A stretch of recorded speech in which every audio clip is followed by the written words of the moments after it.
may have seen the films that I made from a voyage in July 2019. This time I'm travelling in April, so the landscapes of the north are going to look very, very different. Last time I was sailing with my wife Serena. This time I'm travelling with another very special lady, my mum. For years I've wanted to do this trip, and I'm finally going to get on board and do it. It's a dream come true. So grab a coffee and come on board with us.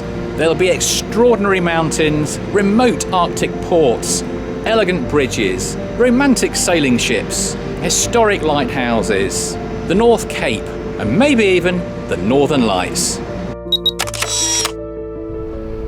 Every evening, the Hurtigruten Coastal Express departs from Norway's second city of Bergen.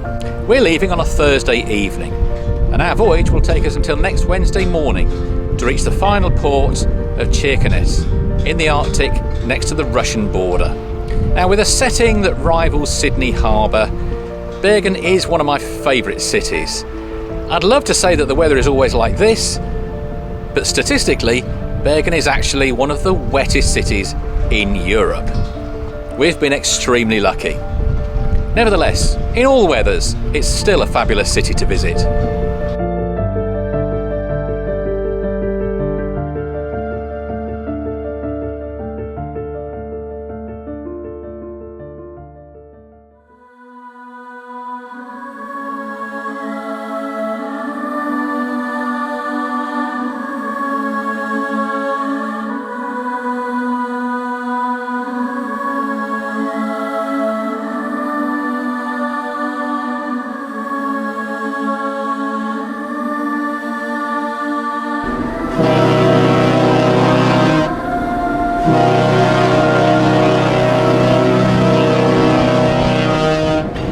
Winter and spring timetable skips the detour to the Geiranger Fjord for a longer stay in the gorgeous city of Ålesund.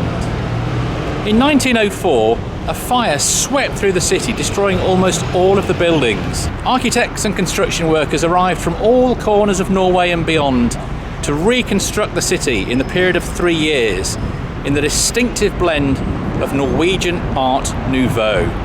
Many people reckon that Ålesund is the most beautiful city in Norway, and on a day like today, it's really hard to disagree.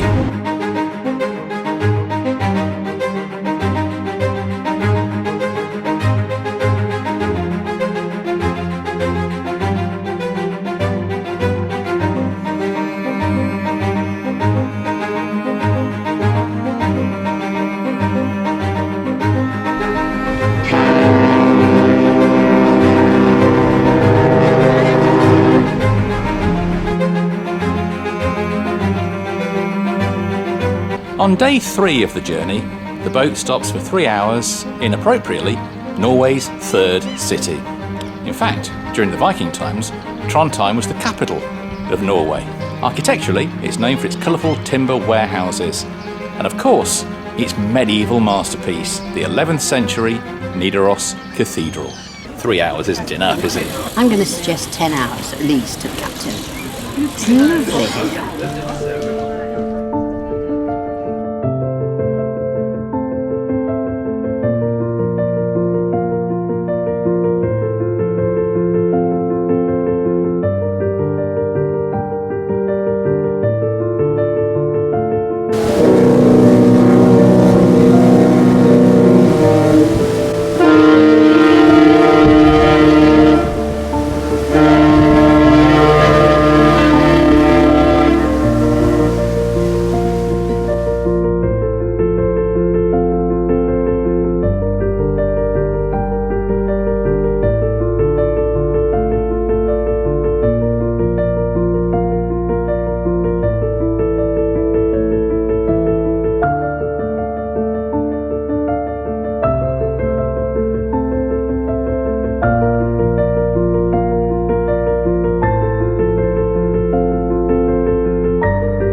Well, Mum, your first time crossing the Arctic Circle. Are you ready for it? Yes, I'm all wrapped up. Here we go.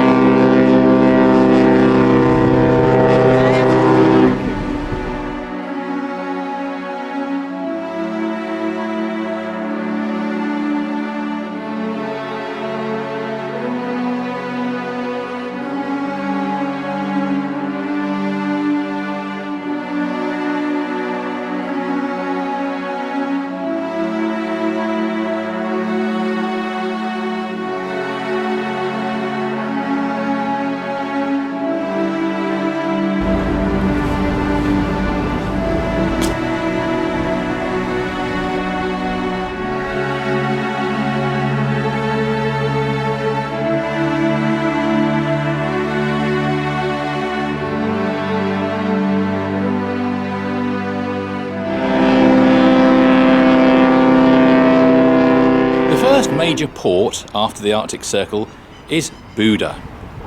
This is a small town with big ambitions. In 2024, it's going to be the European capital of culture, the first time that the accolade has been given to any town north of the Arctic Circle.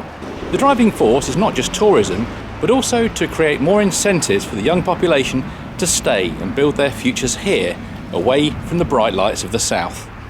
The main programme starts in 2 years' time, but for now, there's plenty of exciting street art to discover.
The final stop on day 4 is Svolvær, the surprisingly high-rise capital of the Lofoten Islands.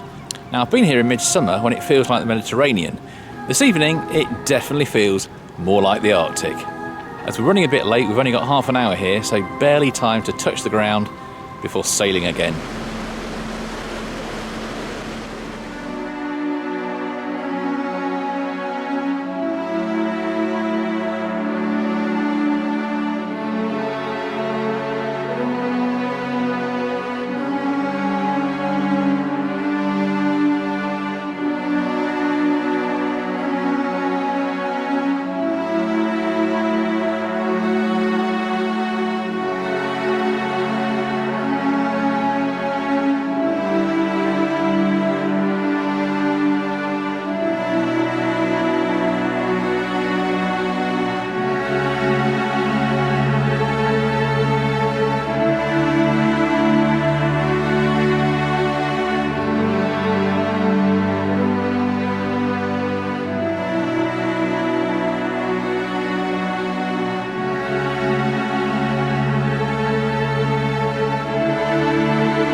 During the late 19th and early 20th century, Tromsø was a centre for polar exploration.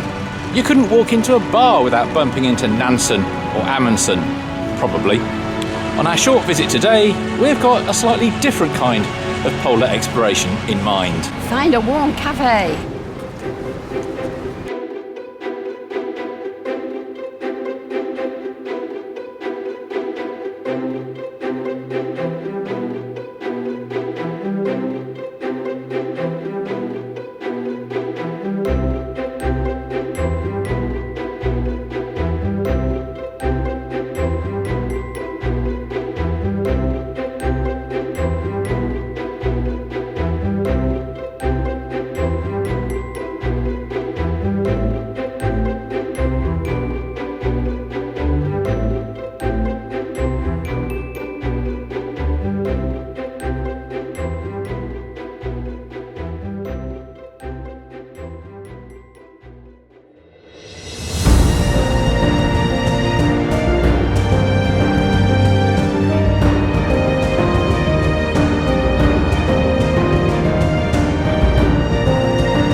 just after 5 o'clock in the morning on day 6 of the voyage, and after a pretty rough night, we've arrived at Hammerfest, which by some definitions is the northernmost town in the world. If you're looking for a high Arctic metropolis, then this is it.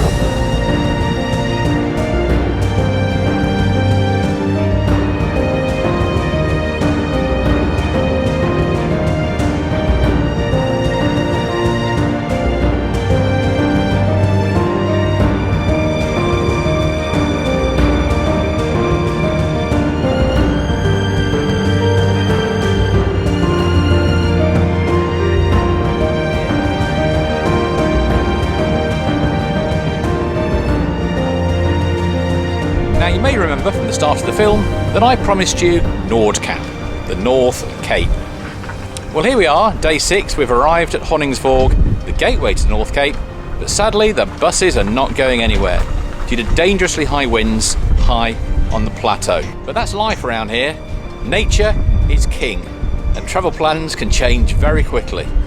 On the bright side, it gives us more time to spend in the fishing port of Honningsvåg, which is a rival for Hammerfest for the northernmost town in the world. This is the best place to be on a day like today. Whose idea was this? We could have been soaking up the sun in Italy. It's a bit wild, but I wouldn't have missed it for the world. It seems a long time since we were basking in the sunshine and sailing through the calm waters between Bergen and Trondheim. After leaving Honningsvåg, we head out into the Barents Sea, just as a deep depression is moving in from the west. It's going to be fun. Well, the captain thought very differently, and he considered that 12-metre high waves out in the Barents Sea were not going to be much fun for anybody. So we're diverting south to the sheltered port of Alta, and then to make our final destination of Kirkenes, we're going to be taking a bus across the high Finnmark plateau. Now that should be an adventure.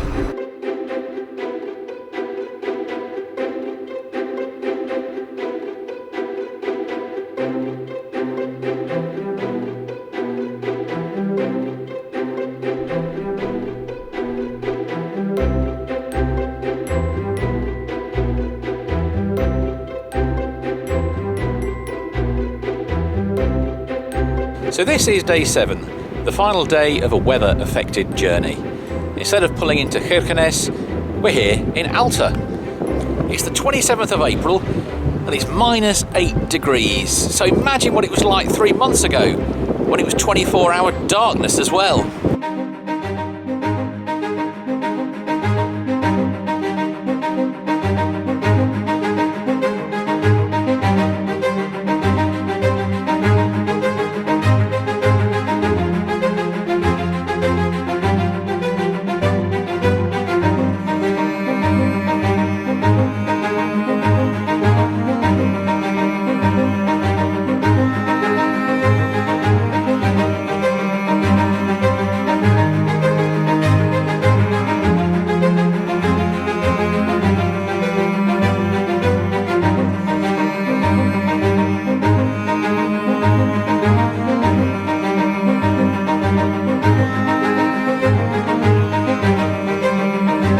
Halfway through our surprise Lapland road trip, and we've reached Karasjok, which is where the indigenous Sami people have their parliament. It's a place that I've always wanted to visit, but sadly no time for tourism today. It's just a quick stop for lunch.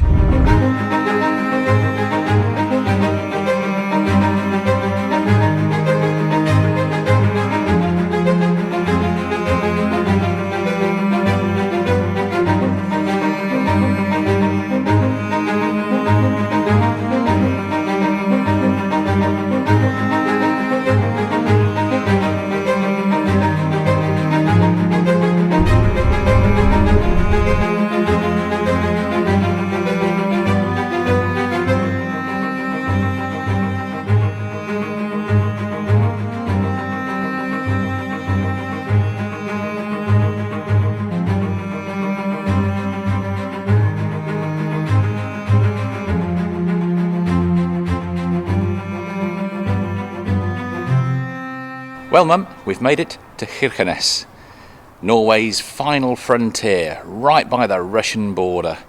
Obviously the intention was to sail in on the Varanga Fjord instead of a bus on the Arctic Highway, but never mind. Even with the unforeseen alterations, did the journey meet your expectations? The coastline of Norway is incredible. I'd love to do it all again, but maybe in summer. Well, we've got a flight to catch, so that's goodbye from the Arctic. Please subscribe to the channel, and I'll see you on the next journey.